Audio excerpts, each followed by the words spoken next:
The chair lays out Senate Bill 2066 by Senator Hancock and calls upon its sponsor, Representative Burkett, to explain the bill.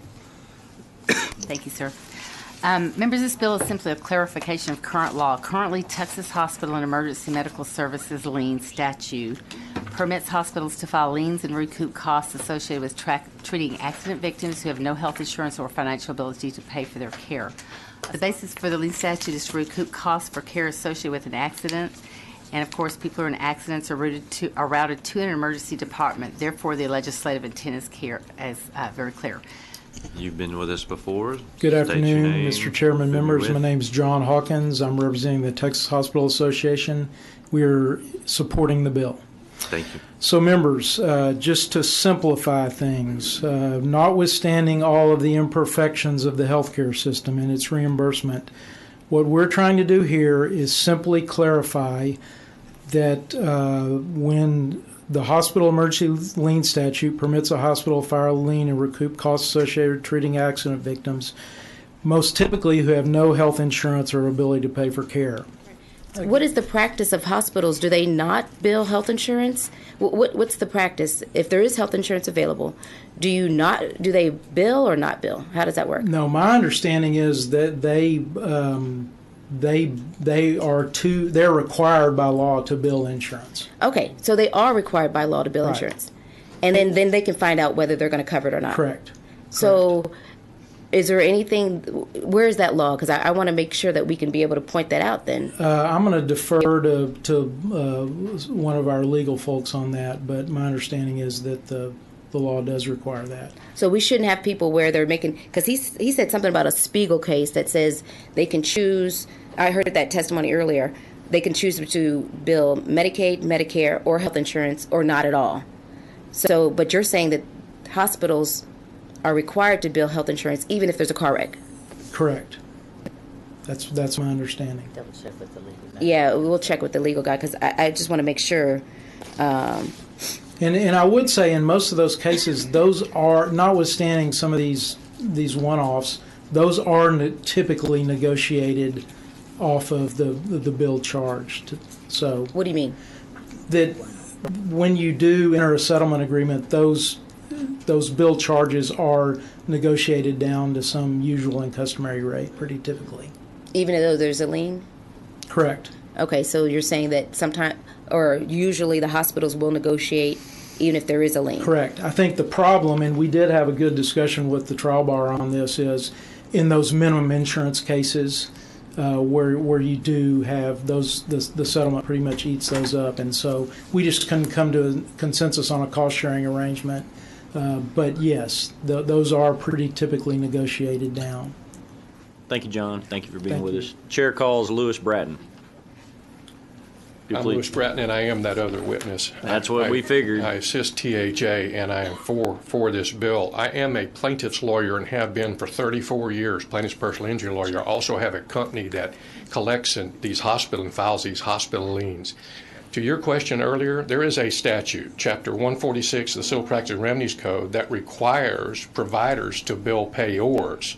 The Spiegel case, 146 of the Civil Practice and Remedies Code, the Spiegel case only applies to Medicare, and that's because Medicare has a Secondary Payer Act, and they say you've got to bill other sources first. Every other payor source has to be billed, and if they're not, the patient does not owe on the bill anything more than they would have if the proper billing had occurred.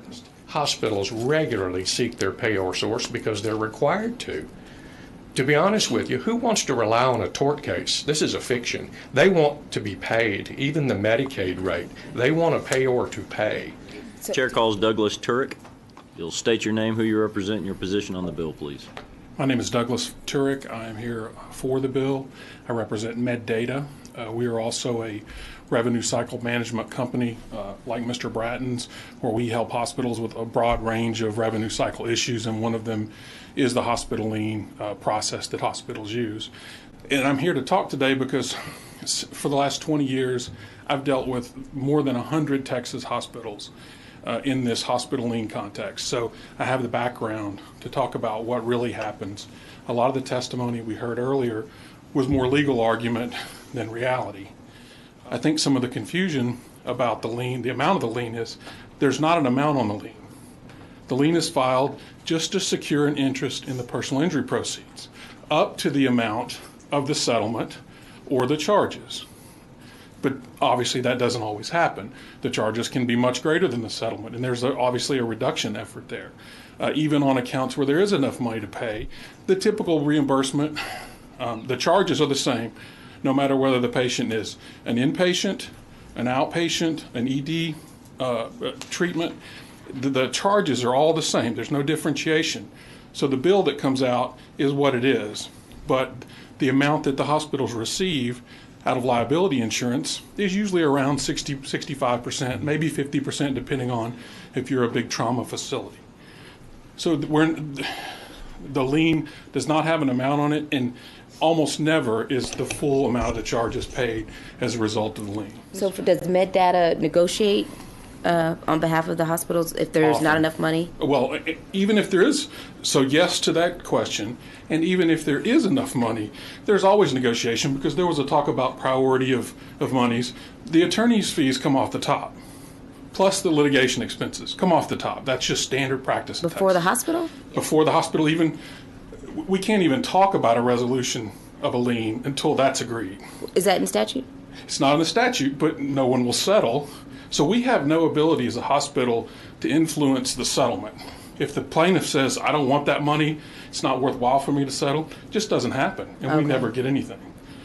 And then for health insurance, I would just echo Mr. Bratton that our clients, when they have a patient with health insurance, they're very eager to file that health insurance because that's money they can get in 45 days without risk, typically. Now, there will be some denials. It will happen, and sometimes it will be because of the accident. And if that's the case, then there is a lien filed, and you don't know until that insurance process runs its course how much it's going to be. It could be a $1,000 deductible, or it could be the whole bill because they refused to pay and essentially didn't have health insurance. Is there anyone else who wishes to testify on for or against Senate Bill 2066? Chair recognizes Chairman Burkett to close on the bill. Thank you, Mr. Chair. Obviously, this has caused a lot of conversation, a lot of questions. I think the importance of the bill is just to make sure that as our Texans are getting the care that's required when they present to a hospital, that the hospital gets reimbursed. Of course, if they don't get reimbursed in some fashion, well, they do get reimbursed in some fashion. It's either higher cost to other folks, higher insurance costs, or whatever. So I hope that y'all will favorably consider this bill, and I close. Thank you. If there are no objections, the substitute is withdrawn, and Senate Bill 2066 will be left pending.